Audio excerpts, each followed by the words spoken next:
This is the very first pathway that I ever made in my garden. Everything that my garden is now has come from this center pathway and sort of evolved off of it. And today I'm going to be taking it all up and changing things. But first I want to do a little bit of housekeeping.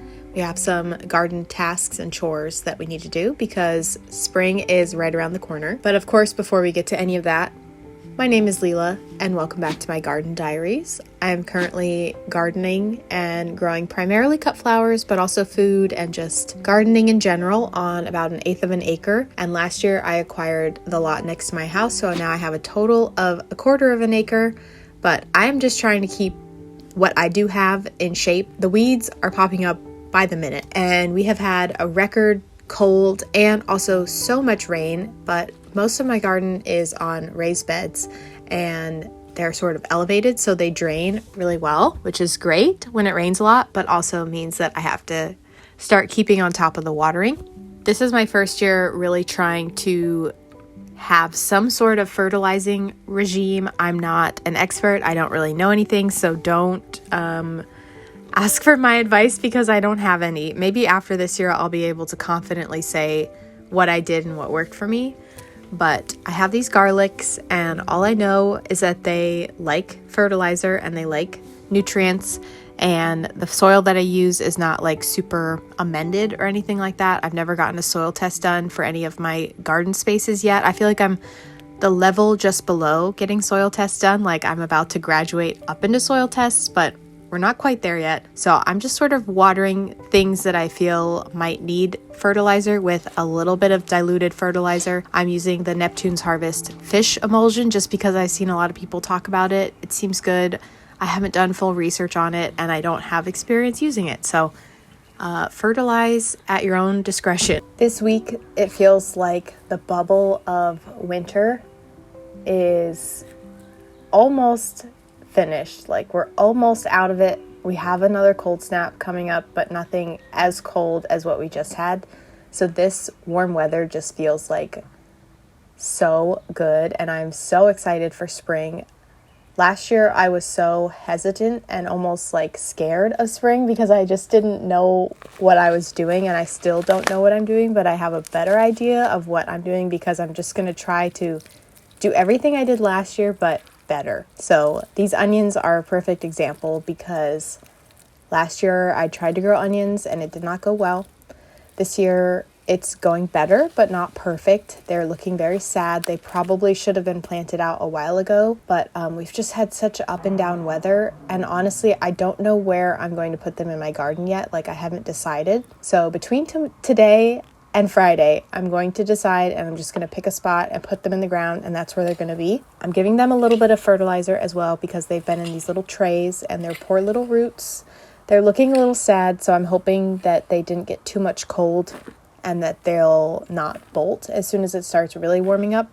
But it's all about learning. It's all about trial and error. Back to the main pathway. I first made this pathway, I think 3 to 4 years ago. It's been quite a few years, and last year there were no weeds, and I didn't even do the cardboard and then mulch method when I first established the bed. I just did mulch because I didn't like, that's how much of a beginner I was. I didn't even know that you could put cardboard down or should put cardboard down, or that that's a thing that people do. Now that's a thing people do. If you don't know, they put cardboard down and then mulch on top, and the cardboard naturally breaks down over time, and also it helps as a little bit of a suppressant against weeds. From my experience, if you have really, really aggressive weeds, cardboard doesn't really do much, but maybe it does more than if you didn't have it. I don't know. Every year since, I've mulched and mulched and mulched. I also walk this way a lot. I walk over it all the time.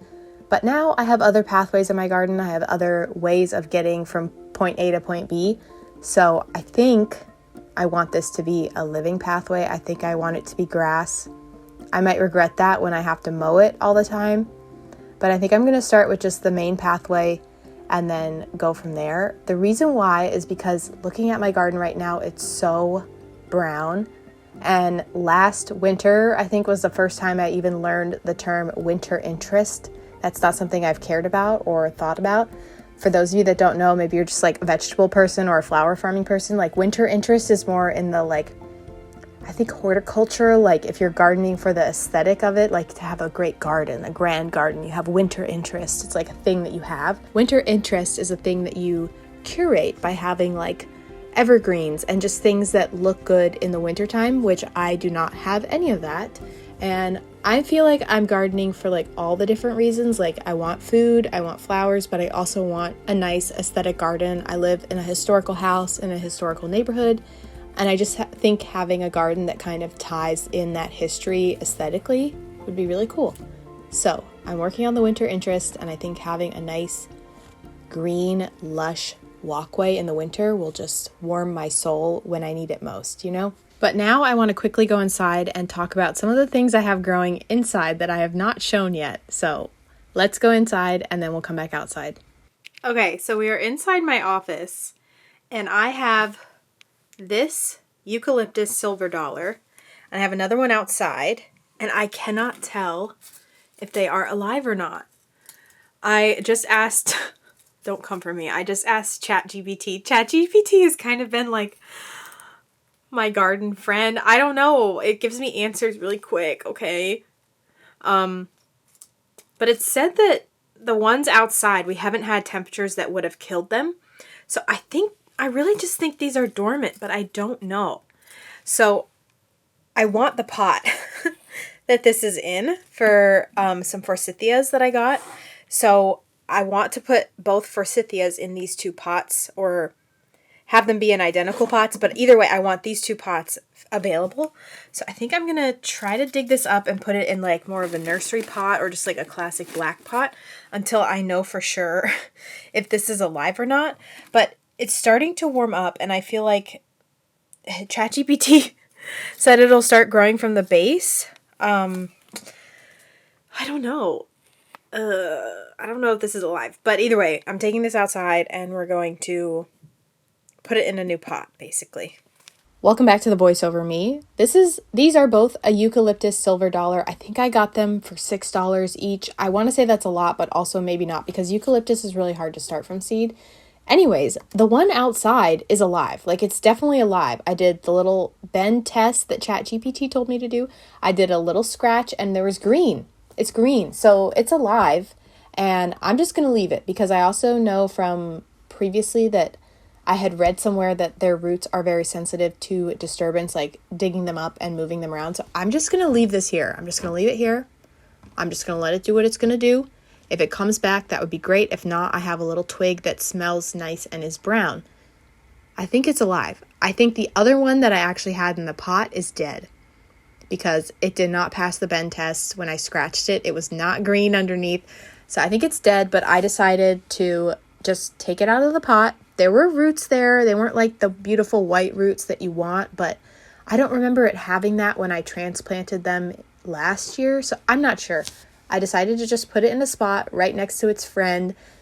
We're just going to see what it's going to be. And now I have this pot free for other things. So we're going to call it a day on the eucalyptus.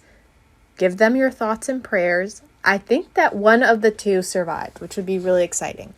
If not, it's okay. I'm not someone that has a lot of room to grow eucalyptus, but I just think it would be cool to have like a tree every year that I could like bring inside and decorate for Christmas. I don't know. I feel like that'd be fun. But our winters can get too cold for them, but also generally they don't. So they could live outside forever. I don't know.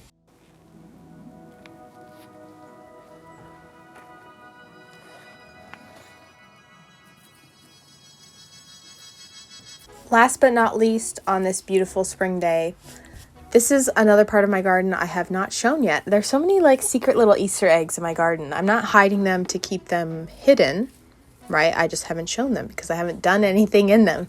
So this is my little shade garden, which is just a hodgepodge of a lot of different things. Most of the things in this garden were things that I already had / were free.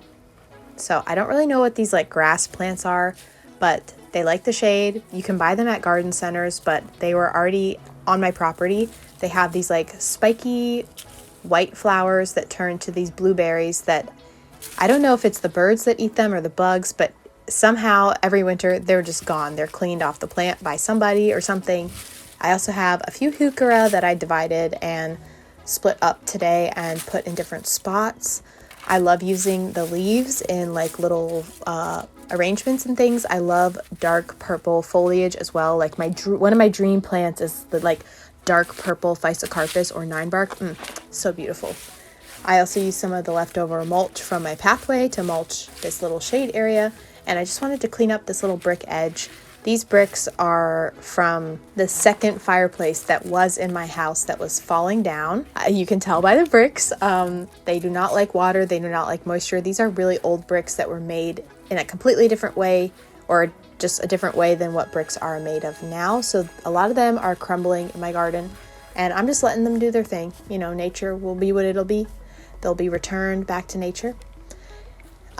And that's really all I did today. It's all about the little things. It's about like little bit and often for me, especially in the spring when weeds start popping up. So thank you so much for joining me in my garden today. I hope you enjoyed. Be sure to like and subscribe. I have a few exciting things that I'm playing around with what my next video will be, but either way, I'll be back on Friday for another new video. So thank you for watching, and I'll see you in the next one.